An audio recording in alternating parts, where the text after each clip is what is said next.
Hello friends, तर स्वागत आहे तुमचं आपले या यूट्यूब चॅनलवरती. मित्रांनो, चॅनलवर नवीन असाल तर चॅनलला सबस्क्राईब करा आणि अशाच नवनवीन अपडेट्स पाहत राहा. ओठांवर किस करत होता. त्याचे हात तिच्या कमरेवर गेले आणि तो तिला स्वतःकडे ओढू लागला. आता हळूहळू ती त्याच्या स्पर्शाने विरघळू लागली आणि तिचे ओठ थोडेसे विलग झाले. तीही आता हळूहळू त्याला साथ देऊ लागली. त्याचे ओठ तिच्या ओठांवर तुटून पडले होते आणि तो तिच्यावर झुकलेला होता.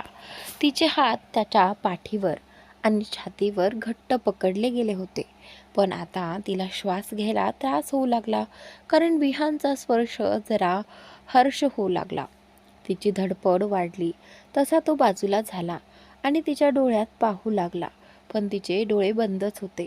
बिचारी त्याच्या स्पर्शाने इतकी लाजली होती की तिचा चेहराच लालबुंद झाला होता. Baby, open your eyes, look at me, तो हळूच म्हणाला. तिने लाजून मान फिरवली.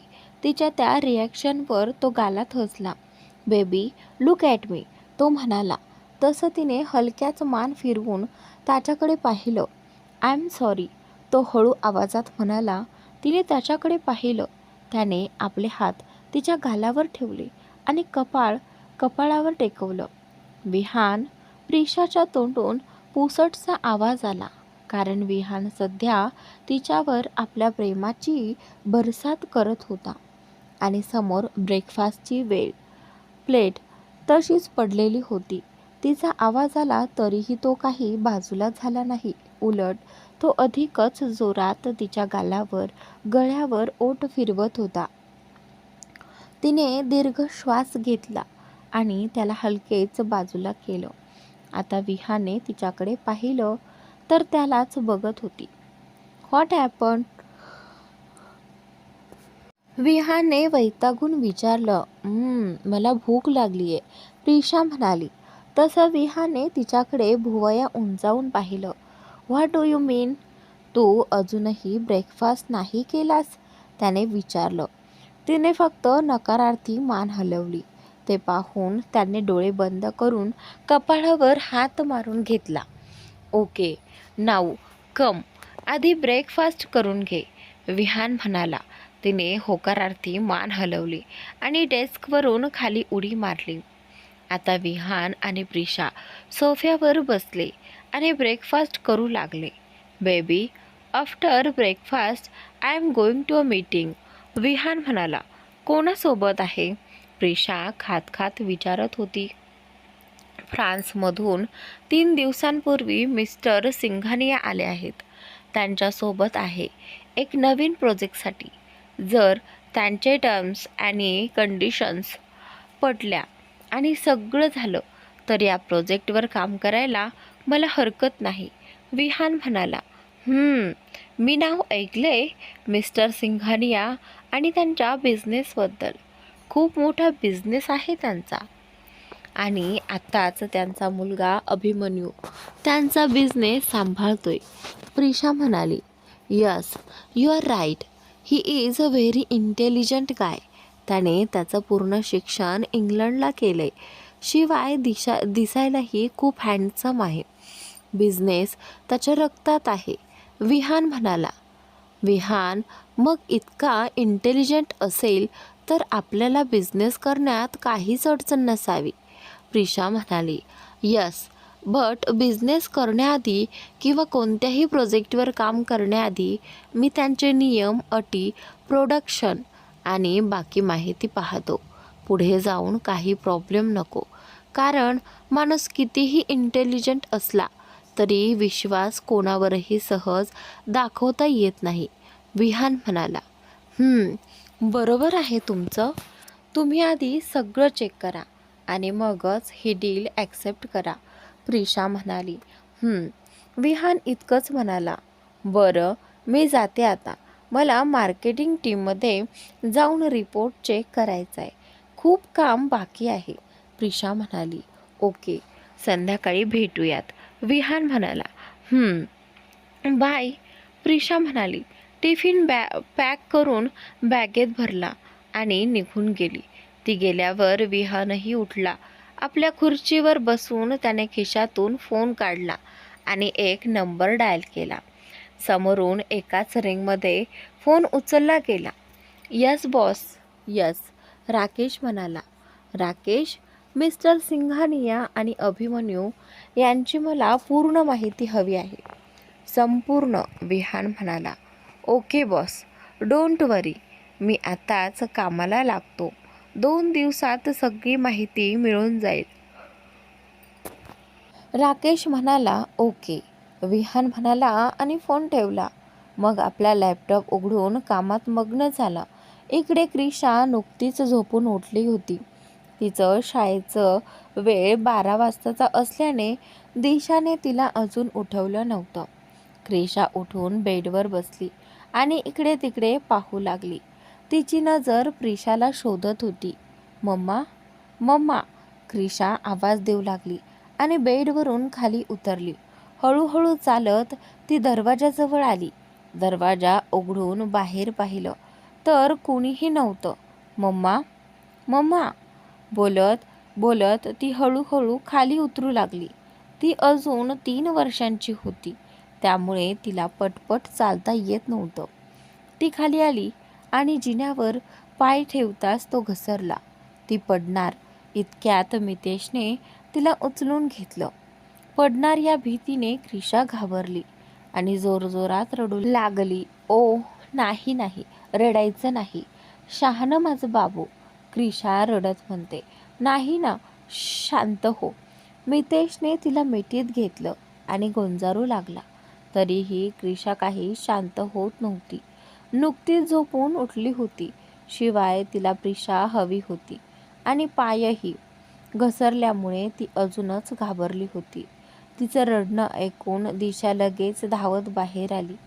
तिच्यासोबत मीनाक्षी आणि पुरुषोत्तमराव सुद्धा बाहेर आले. त्यांनी समोर पाहिलं तर क्रिशा मितेशच्या गळ्यात पडून जोरात रडत होती. अच्छा, दिशा म्हणाली आणि पुढे जाऊन क्रिशाला उचलायला हात पुढे केला. क्रिशा लगेच तिच्याकडे गेली आणि तिच्या गळ्यात मान टाकून रडू लागली.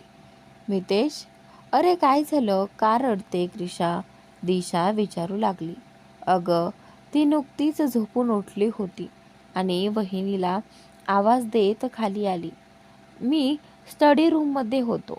तिचा आवाज ऐकून बाहेर आलो. तितक्यात तिचा पाय घसरला होता. ती पडणार होती. मी वेळेत उचललं पण ती घाबरली म्हणून रडते आहे, मितेश म्हणाला. अच्छा, दिशा म्हणाली आणि लगेचच पुढे झाली. तिने क्रिशाला उचलण्यासाठी हात पुढे केला. तशी क्रिशा लगेचच तिच्याकडे गेली आणि तिच्या गळ्यात पडून रडू लागली. नाही बाळा, नाही रडायचं. माझं शहाणं क्रिशू ना. दिशा तिला शांत करत म्हणाली. दिशा, तू तिला घेऊन रूममध्ये जा आणि शांत कर. इथे समोर रडेल तर अजूनच सगळं वाढेल, मीनाक्षी म्हणाल्या. हो मॉम, दिशा म्हणाली आणि क्रिशाला शांत करत रूममध्ये घेऊन गेली. आजकाल प्रिशाचं लक्षच कुठे असतं. आधी सगळं किती नीट सांभाळायची, पण आता बघ ना, इथे क्रिशाला तिची गरज असतानाही ऑफिसमध्ये आहे आणि विहानसुद्धा नाश्ता न करता गेला. काय झालं हिला देव जाणे, मीनाक्षी नाराजीने म्हणाली. अगं मीनाक्षी, काय बोलतेस? विहान सकाळी लवकर निघाला आणि उशिरा घरी येणार म्हणाला होता. त्यात प्रिशाची काय चूक? आणि तूच तर पाठवलं होतंस ना तिला त्याला टिफिन द्यायला. क्रिशाची काळजी दिशा घेईल असं सुद्धा तूच म्हणाली होतीस. मग आता तिच्यावर आरोप कशाला? पुरुषोत्तमराव म्हणाले. तुम्ही पण ना एक संधी सोडत नाहीत तिची बाजू घेण्याची. तिची चूक असली तरीही तुम्ही तिला वाचवायलाच बघता. मला असं जमणार नाही, मीनाक्षी चिडून म्हणाल्या. हे सगळं ऐकून मितेश एकदम शॉक झाला, कारण त्याच्या आई अशी कधीच नव्हती. प्रिशावर तिचा खूप जीव होता. मग आता असं काय घडलंय की ती सारखी तिला दोष देत असती, हे त्याला उमजत नव्हतं. मीनाक्षी, तुला काय झालंय? सकाळी सुद्धा तू तिला किती बोललीस. बिचारीला वाईट वाटलं आणि आता पुन्हा? तू कधी अशी वागली नव्हतीस, पुरुषोत्तमराव म्हणाले. मी आताही तशी नाही आहे, पण प्रिशा चुकीची आहे हे मला स्पष्ट दिसतंय आणि यावेळेस मी तिला बोलणारच, असं म्हणत मीनाक्षी रागात तिथून निघून गेल्या. त्यांच्या गेलेल्या दिशेकडे मितेश आणि पुरुषोत्तमराव फक्त पाहत राहिले, कारण मीनाक्षीचं वागणं प्रिशाच्या बाबतीत सतत बदलत चाललेलं होतं आणि हे त्यांना जाणवत होतं. इकडे विहानच्या ऑफिसमध्ये मीटिंगची तयारी चालू झाली होती. काही वेळात मिस्टर सिंघानिया आणि अभिमन्यू येणार होते, म्हणून विहान त्यांची माहिती गोळा करत होता. त्याने लगेच जॅकला कॉल केला. काही वेळात मिस्टर सिंघानिया आणि अभिमन्यू येणार होते, म्हणून विहान त्यांची माहिती गोळा करत होता. त्याने लगेच जॅकला कॉल केला. Hello Jack, where are mister Singhania and Abhimanyu? विहानने विचारलं. Boss, there are on the way. They will both arrive in exactly 5 minutes, Jack म्हणाला. All right, and find out all information about them including their family. Vihaan म्हणाला. Okay boss, असं म्हणून जॅकने phone ठेवला. विहान आपल्या लॅपटॉपवर काम करत असतो. तेवढ्यात केबिनचं दार वाजतं. कम, विहानचा भारदस्त आवाज ऐकू येतो. दार उघडून मिस्टर सिंघानिया आणि अभिमन्यू आत येतात. हॅलो मिस्टर विहान, सिंघानिया म्हणाला. विहानने समोर पाहिलं. समोर सिंघानिया आणि अभिमन्यू होते. तो लगेच उठला, सिंघानिया पुढे आला आणि हात पुढे केला. विहानने त्याच्या हातात हात दिला, पण अभिमन्यू मात्र एकटक विहानकडे पाहत राहिला. तो जणू कुठल्या तरी गहन विचारात बुडाल्यासारखा वाटत होता. आज एका क्षणात त्याला ती काळोख रात्र आठवली. त्या रात्री घडलेला प्रत्येक प्रसंग डोळ्यासमोरून सरकू लागला. त्याचे डोळे रागाने लाल झाले होते. मिस्टर अभिमन्यू, विहानचा आवाज कानावर पडताच तो भानावर आला आणि त्याने विहानकडे पाहिलं. त्याने लक्षात स्वतःला सावरलं आणि हसत हळुवारपणे विहानकडे पाहिलं. हॅलो विहान, अभिमन्यू म्हणाला आणि पुढे गेला. आणि त्याचनंतर विहाननेही त्याच्या हातात हात दिला आणि हसत प्रतिसाद दिला. कम सीट, विहान म्हणाला आणि स्वतः आपल्या खुर्चीत बसला. दोघंही बसले. जस्ट 1 minute, असं म्हणून विहानने समोरचा फोन उचलला आणि कॉल कट केला. Hello Mane, come to the cabin fast, विहानने सांगितलं. फोनवरून होकार मिळाल्यावर त्याने फोन ठेवला. पण इकडे अभिमन्यू अजूनही रागाने विहानकडेच पाहत होता, जणू तोच त्याचा सगळ्यात मोठा शत्रू आहे आणि आत्ताच्या काही क्षणी काहीच करू शकत नाही, अशा भावना त्याच्या चेहऱ्यावर स्पष्ट दिसत होत्या. टक टक टक टक, केबिनवर नॉक झालं. कम, विहान म्हणाला. माने आत आले. विहानने त्यांना बसायला सांगितलं. माने आपली नोटबुक घेऊन खुर्चीवर बसले. So we will start this meeting, विहानने विचारलं. ऑफकोर्स विहान, अभिमन्यू शब्दांवर जोर देत म्हणाला. विहानला त्याचं वागणं विचित्र वाटलं, पण त्याने सध्या इग्नोर केलं आणि मीटिंग चालू केली. मानेही आपली नोटबुक आणि पेन घेऊन एक एक पॉईंट नोट करू लागला. दिशा शांत झाली होती. दिशाने तिला तयार केलं आणि तिला खिचडी भरवून मितेशसोबत तिला स्कूलला सोडायला गेली. तिथूनच ते दोघं मेघना आणि मनिकला भेटायला जाणार होते. क्रिशाच्या स्कूलजवळ पोहोचल्यावर दोघंही खाली उतरले आणि तिला आत सोडून पुन्हा कारमध्ये बसले. मितेशने कार चालू केली.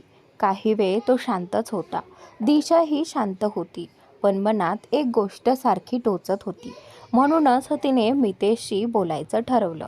तिने मितेशकडे पाहिलं तर तो शांतपणे ड्रायव्हिंग करत होता. तसं तिने दीर्घ श्वास घेतला आणि पुन्हा त्याच्याकडे पाहिलं. मितेश, दिशाने आवाज दिला. तसं मितेशने तिच्याकडे पाहिलं आणि पुन्हा पुढे पाहिलं. मितेशने फक्त हुंकार दिला.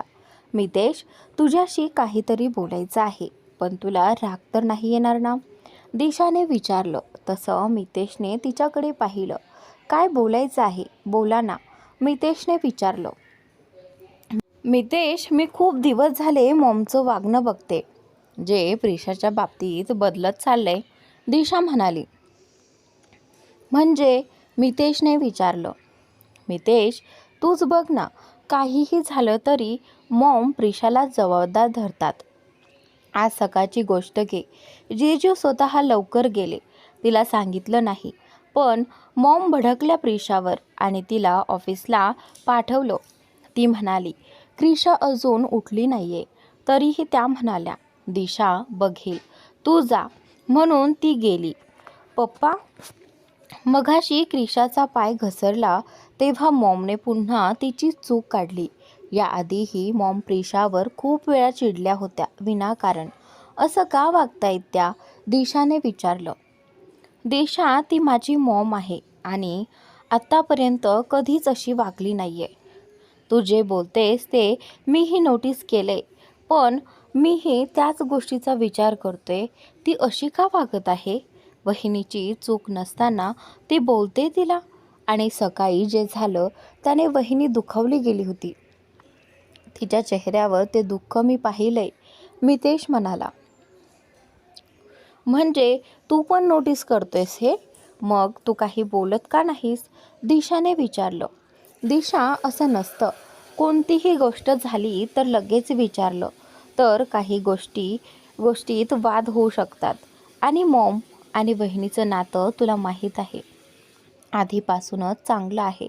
मग ती अचानक अशी का वागत आहे ते कळलं पाहिजे ना. ते कळलं तरच आपण बोलू शकतो, नाहीतर मॉमही दुखावल्या जातील, मितेश म्हणाला. मितेश, तुला सगळंच माहीत आहे, प्रिशाने किती काय सहन केले. आमचे आईबाबा नाहीत या जगात, पण माझे आईबाबा माझी प्रिशाच झाली आणि आता ती दुखावली जाते. हे पाहून मी कशी शांत राहू? मला नाही सहन होत. माझी प्रिशा आहे ती, दिशा म्हणाली. दिशा, जशी तुझी प्रिशा आहे तशीच माझी वहिनी आहे आणि मी नक्कीच तिच्यासाठी काहीतरी करेन. काळजी करू नकोस, मितेश म्हणाला. होप सो, सगळं नीट होईल, कारण मनात सध्या एक वेगळीच हुरहुर लागली आहे, जसं काही खूप वाईट होणार आहे आणि त्याची सुरुवात आजपासून झाली आहे, दिशा म्हणाली. दिशा, तू जास्त विचार करतेस आणि तू तो थांबव. आतापर्यंत जेवढी संकट आली ती आपण सोडवली ना, मग हे जे होतंय तेही नीट होईल, काळजी करू नकोस, मितेश म्हणाला. दिशा म्हणाली. खरं, पण काहीतरी खूप वेगळं होणार आहे आणि आत्तापर्यंत असं झालं नाही आहे तसं काहीतरी, आणि त्यामुळेच खूपच वाईट होणार आहे ही भावना मनात येत होती आणि म्हणूनच ती अस्वस्थ होत होती. तिला अस्वस्थ पाहून मितेशने डोळे बंद करून दीर्घ श्वास घेतला आणि तिच्या हातावर हात ठेवला. तसं तिने त्याच्याकडे पाहिलं. त्याने डोळ्यानेच तिला दिलासा दिला. तशी ती शांत झाली आणि त्याच्याकडे सरकली आणि हळूच त्याच्या खांद्यावर डोकं ठेवून डोळे बंद केले. मितेश हलकेच हसला.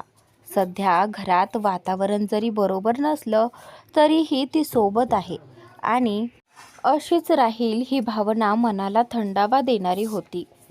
त्याच्या पण आता ती जे काही बोलली होती यावर नक्कीच विचार करण्याची गरज आहे हे त्याला कळलं.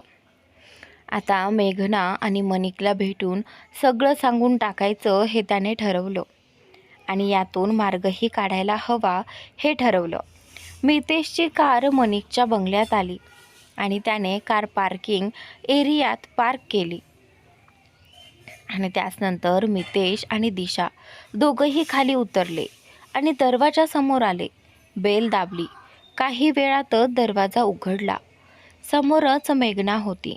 तिला बघून दोघांच्याही चेहऱ्यावर आनंद पसरला. सेम परिस्थिती मेघनाचीही होती. दरवाजा उघडल्यावर समोर आपल्या भावाला पाहून तिला खूप आनंद झाला. मितेश, दिशा, व्हॉट अ प्लेझंट सरप्राईज, मेघना आनंदाने म्हणाली. तिने आनंदानेच दोघांना मिठी मारली आणि आत घेतलं. मेघना कोण आहे बेटा? मनोहर रावांनी विचारलं. आणि त्याच नंतर अरे मितेश आणि दिशा आलेत, मेघना म्हणाली. मनोहर राव बाहेर आले. समोर मितेश आणि दिशाला बघून त्यांचा चेहराही उजळून निघाला. मितेश दिशा पुढे झाले आणि दोघांनीही त्यांचे आशीर्वाद घेतले. मितेश दिशा, बरं झालं तुम्ही आलात, खूप आनंद झाला. तसंही खूप दिवसांपासून आठवण येत होती सर्वांची, मेघना म्हणाली. हो दीदी, येऊ येऊ करून वेळच मिळत नव्हता. शेवटी आज सुट्टी घेतली आणि आम्ही क्रिशूला स्कूलमध्ये सोडून इकडे आलो, मितेश म्हणाला. बरं केलं, पण दादा वहिनी कसे आहेत? ते दोघं नाही आले? येणार आहेत का? आणि मॉम डॅड? मेघनाने विचारलं. अगं दादा सकाळी ऑफिसला गेलाय, मग पाठोपाठ वहिनी पण गेली, मग क्रिशाला सोडायला आम्ही गेलो, मितेश म्हणाला. बरं तुम्ही बसा, मी नाश्ता आणते, मेघना म्हणाली. ठीक आहे दीदी, पण काहीतरी छान तिखट बनव, चटपटीत खायची इच्छा झालीये, मितेश म्हणाला.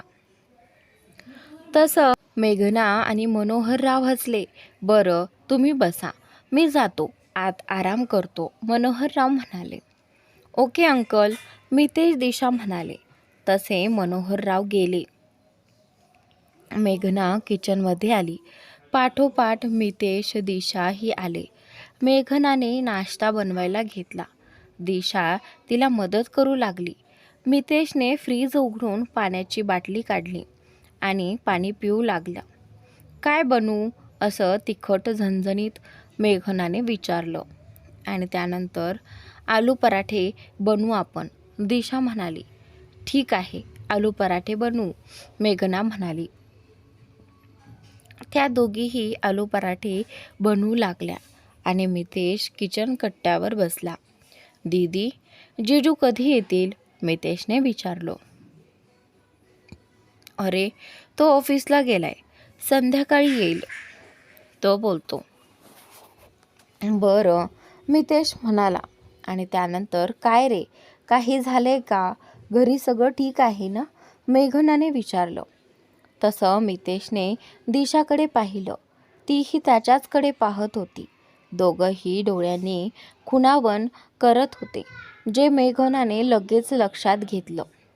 बरं, तुमचे इशारे झाले असतील तर सांगाल का आता काय झाले? मला टेन्शन येते, मेघना म्हणाली. दीदी मी तुला सगळं सांगतो, पण तू यावर नीट विचार कर आणि मगच बोल, मितेश म्हणाला. बोल आता काय झाले? मेघना म्हणाली. दीदी तुला माहीत आहे वहिनी आणि मॉमचा बॉन्ड किती चांगला आहे. मॉमने तर तिलाही मुलगीच मानलं होतं, पण आता अचानक मॉमला काय झालंय माहिती नाही. मॉम उठसूट वहिनीला बोलत असते, ज्यामुळे वहिनी कोणाला सांगत नसली तरीही तिला खूप वाईट वाटतंय हे कळून येते. त्या दिवशी तर खूप खूप रडत होती, मी बघितलंय, मितेश म्हणाला. काय, वहिनी रडत होती? अरे पण नक्की झाले काय? मेघनाने विचारलं. तसा मितेशने झालेला सगळा प्रकार मेघनाला सांगितला. तशी मेघना थोडा वेळ शॉकच झाली. काय, मॉम अशी वागते?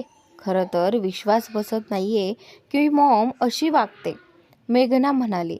आणि त्यानंतर तेच तर, आणि मागच्या महिन्यात पण घरी डॅडचे काही फ्रेंड्स येणार होते आणि मॉमने वहिनीला लवकर घरी यायला सांगितलं होतं, पण वहिनीला 15 मिनटं उशीर झाला ट्रॅफिकमुळे. तेव्हासुद्धा सगळ्यांसमोर ती वहिनीला खूप ओरडली आणि नंतर मागूनही म्हणाली, तुला आता जबाबदारीची जाणीवच राहिलेली नाही आहे. घरात तुझं लक्षच नाही आहे, नवऱ्यावर लक्ष देत नाहीस आणि खूप काही, दिशा म्हणाली. I can't believe this. Maugham अशी वागेल, पण ती कधी अशी वागली नाही, मग आता का अशी वागते? काय झाले तिला अचानक? मेघना विचारात पडली. म्हणून तर आम्हालाही कळत नाहीये. अगदी आम्ही विचार केला तुझ्याशी आणि जिजूशी या विषयावर बोलावं, म्हणून आम्ही यायचं म्हणत होतो. पण वेळ मिळत नव्हता. पण घरातील ते मॉमचं वागणं दिवसेंदिवस वाढत चाललंय. म्हणून शेवटी आज दिशानेही सुट्टी काढली आणि मी पण आणि इथे आलोय. मितेश म्हणाला, नक्की आहे का होतं आणि कोणामुळे होतंय हे कळायला हवं, कारण मॉम स्वतः अशी वागणार नाही. मला विश्वास आहे, मेघना म्हणाली. पण काय करायचं आता? मितेशने विचारलं. चल आता बाहेर नाश्ता करू आणि विचार करू, मेघना म्हणाली. तिने पराठे आणि दही घेतलं आणि डायनिंग टेबलवर ठेवत बसली. मितेश आणि दिशा पण बसले होते. मला वाटतं ही गोष्ट जरा सिरियस आहे, त्यामुळे एकदम मॉमशी बोलायला गेलं तर ती पण दुखावली जाईल. आधी ती अशी का वागते ते शोधून काढू आणि मग बोलू, मेघना म्हणाली. बरोबर आहे तुमचं दीदी, दिशा म्हणाली. इकडे विहान मीटिंगमध्ये एक एक मुद्दा नोटीस करत होता, कारण त्याला हा प्रोजेक्ट नंतर पण नीट माहिती हवा होता. त्यावर सगळं डिपेंड होतं. त्यांचं लक्ष सहजच बाजूला गेलं आणि त्याच्या चेहऱ्यावर पुन्हा आठ्यांचं जाळं पसरलं, कारण अभिमन्यू त्याच्याकडे टक लावून बघत होता. त्याची नजर विहानला वेगळीच वाटली. नकळतपणे का होईना, पण आता विहानचं लक्षही त्याच्याकडे गेलं होतं. आणि त्याचनंतर इकडे मीटिंग संपली तसं सगळे उठले आणि हात मिळवून अभिमन्यू आणि त्याचे डॅड निघून गेले. पण ते गेल्यावरही विहान काहीतरी विचार करत खाली बसला, कारण अभिमन्यूच्या डोळ्यातील ते भाव पाहून त्याला त्याच्यावर डाऊट आला होता. त्याने आपला फोन काढला आणि जॅकचा नंबर डायल केला. तसा समोरून फोन उचलला गेला. हॅलो बॉस, जॅक म्हणाला.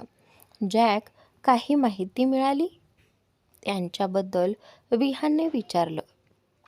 बॉस, सध्या तरी इतकंच कळलंय. ते फ्रान्समध्ये राहायचे, पण आता तिथे राहत नाहीत. अभिमन्यूची वाईफ होती, जिचा डेथ झाला आहे आणि आता ते दोघेच राहतात, जॅक म्हणाला. जॅकचं बोलणं ऐकून विहान काही वेळ शांत झाला. कदाचित काहीतरी त्याच्या डोळ्यासमोरून गेलं होतं. पण त्याने स्वतःला नॉर्मल केलं आणि पुन्हा जॅकशी बोलू लागला. Jack, find out each and everything, Vihaan म्हणाला. Yes boss, don't worry, Jack म्हणाला. तसा विहानने फोन ठेवला आणि मागे चेअरला डोकं टेकून डोळे बंद केले. त्याच्या डोळ्यासमोर एक प्रकार आला. काळी कुट्ट ती रात्र. तो आणि त्याचा मित्र कारने जात होते. विहानने ड्रिंक केली होती, म्हणून त्याने ड्रायव्हिंग करायला नकार दिला होता. ते असेच गप्पा मारत चालले होते. तितक्यात समोरून एक कार आली. त्या कारचा वेग आणि विहानच्या कारचा वेगही खूप होता. अशातच विहानची कार त्या कारला धडकली. विहानचं डोकं पुढे आपटता आपटता राहिलं होतं, पण त्याची नजर समोर गेली तर एक कपल होतं आणि त्यातली ती लेडी जखमी झाली होती. सगळं झरझर त्याच्या नजरेसमोरून गेलं आणि एका क्षणात तो ताडकन जागा झाला. त्याच्या चेहऱ्यावर पूर्ण घाम जमा झाला होता. इतका घाबरला होता तो. तो एकच दिवस असा होता ज्या दिवसाची आठवण येताच तो थरथर कापायचा. त्याने चेहऱ्यावरचा घाम टिश्यू पेपरने पुसला आणि समोर असलेला पाण्याचा ग्लास ओठांना लावून घटाघटा पाणी पिऊ लागला.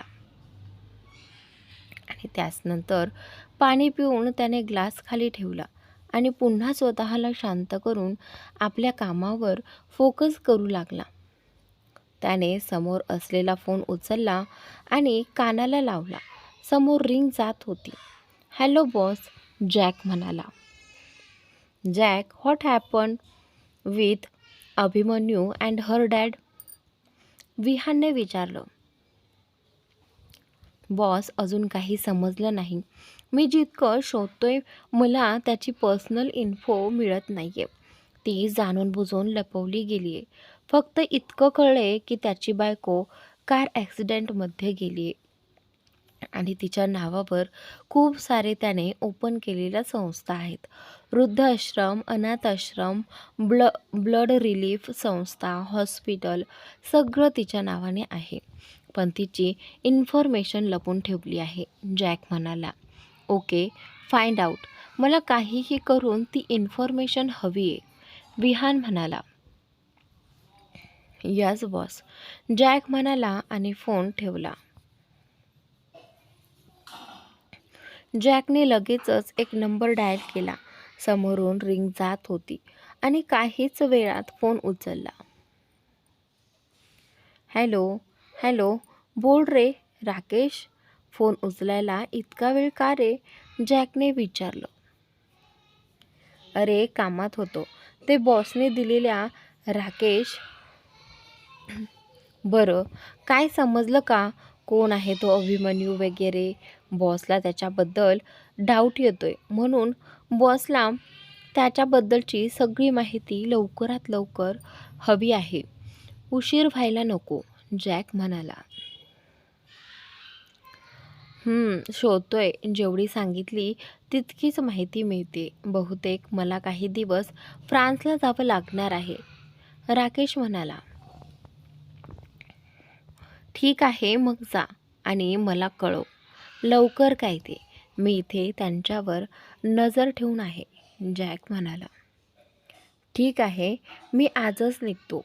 मला जो डाऊट आहे तो तिकडे जाऊनच क्लिअर होईल कदाचित, राकेश म्हणाला. आणि आपण विश्वासपूर्ण असल्याशिवाय काही माहिती देऊ नाही शकत. तू जा, इकडे मी बघतो, जॅक म्हणाला आणि फोन ठेवला. संध्याकाळचे 6 वाजले होते. प्रिशाने दिशाला फोन करून क्रिशाबद्दल विचारलं तर ते लोक मेघनाकडेच होते. मनिकने तिला स्कूलमधून पिक करून डायरेक्ट घरी नेलं आणि म्हणूनच आता विहान आणि प्रिशाने पण मेघनाकडे जायचा निर्णय घेतला. कारण मगाशी मेघनाचा तिला फोन आला होता आणि तिने तिकडेच त्यांना बोलावून घेतलं होतं. पण प्रिशाने विहानशी बोलून सांगते म्हणून सांगितलं. प्रिशाने लॅपटॉपमधून डोकं बाहेर काढलं आणि समोर बघितलं तर बरोबर 6 वाजले होते. तिने लॅपटॉप बंद केला आणि पर्स घेऊन बाहेर पडली. जाता जाता पिऊनला तिची केबिन बंद करायला सांगून ती विहानच्या केबिनसमोर आली आणि नॉक केलं. कम. आतून त्याचा आवाज आला. तशी ती दरवाजा उघडून आत गेली आणि पर्स सोफ्यावर ठेवली. विहान, अहो किती वेळ अजून? प्रिशाने विचारलं. जस्ट 5 मिनिट्स, विहान म्हणाला. विहान, अहो मेघना दीदींचा फोन आला होता. दिशा आणि मितेश तिकडेच आहेत आणि मनिक जीजूंनी जाताना क्रिशाला पिक केले स्कूलमधून, प्रिशा म्हणाली. देन मी काय करू? विहानने विचारलं. विहान, अहो मेघना दीदी आणि मनिक जीजू बोलतायत उद्या संडे आहे तर इकडेच या घरी. मॉम डॅडशी त्यांचं बोलणं झाले, त्यांनी परमिशन दिली आहे, प्रिशा म्हणाली. ठीक आहे, मग जाऊ आपण, विहान म्हणाला.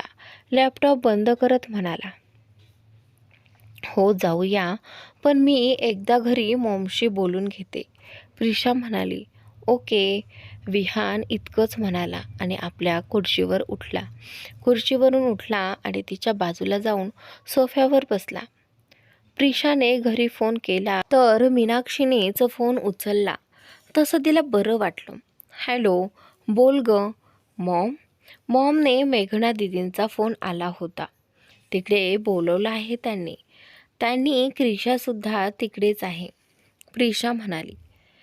हे समजलं मला. केला होता तिने फोन. तुम्ही जा, आम्ही आहोत इथे, प्रिशाची मॉम प्रिशाला म्हणाली. तर मित्रांनो, आजचा भाग इथे संपतो. पुढील भाग पाहण्यासाठी चॅनलला सबस्क्राईब नक्की करा.